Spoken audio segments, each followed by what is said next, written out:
Everyone has within themselves the power to heal themselves.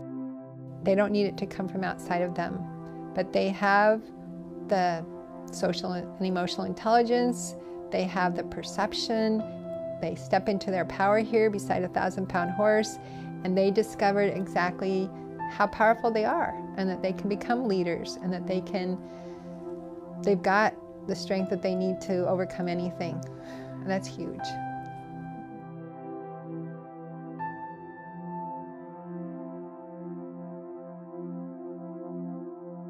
Life can kind of throw kids some pretty fast curveballs, and there's a lot of woundedness that can happen between school and all kinds of family situations and everything. So the horses, the animals that we had kind of helped our family get through, and we just started putting them together and making notes of what we saw. And then I got lots of training around the country on horses and people and healing, and I started Animals as Natural Therapy about 17 years ago.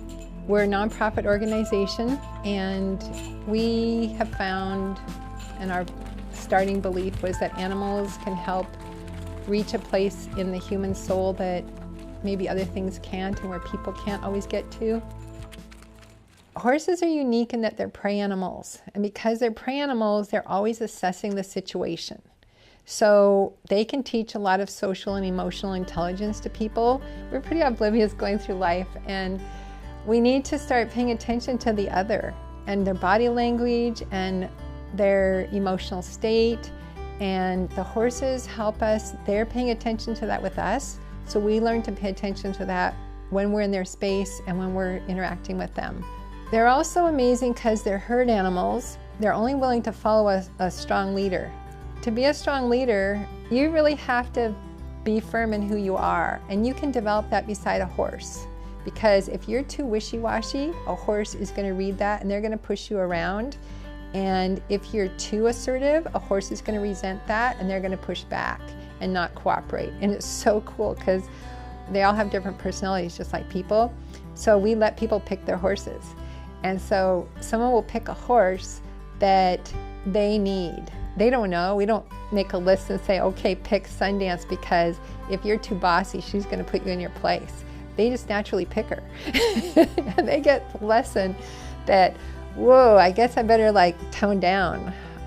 Horses communicate with us like they do with each other, with their eyes and their ears and their body language. We'll have, we'll demonstrate, we'll have the kids watch the horses communicate. So we teach people how the horses communicate with each other. So our horses have learned to trust us to read them. The way they communicate with us, even more than that, is when you're training a horse and they lick and chew, that is when they kind of have absorbed what you're trying to teach them. It means they get it. They don't have food in their mouth. They just lick and chew. So we teach people to watch that. So if you're getting close to the truth about something that you're grappling with, and your horse licks and chew, they agree with you. When you're talking about a friend who might be good for you, they might lick and chew, because they know that in your heart, they sense it. They sense it from that in your congruity. They sense that this is a person that brings you peace. And then when you start talking about a boyfriend that's kind of mean to you, the horse might nip at you. Because they sense it in our bodies, it shifts.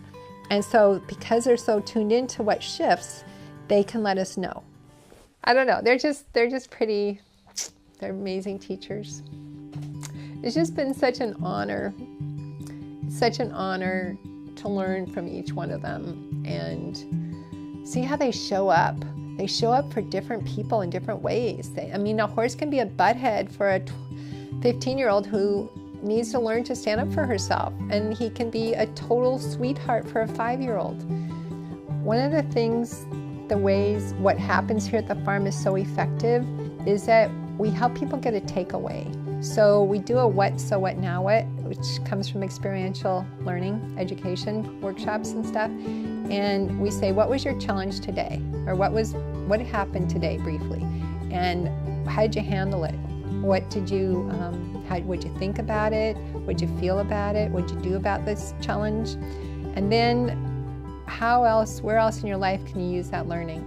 And that's been so powerful for kids to decide to start applying themselves at school, decide that they're going to figure out a new way to get along with their parents, decide to forgive themselves, it's huge. So that takeaway is a very powerful part of what we do. People I run into, they don't forget their lessons that they learned here. They don't forget how they felt about this place. They don't forget, and it's a lifelong lesson, which is really special.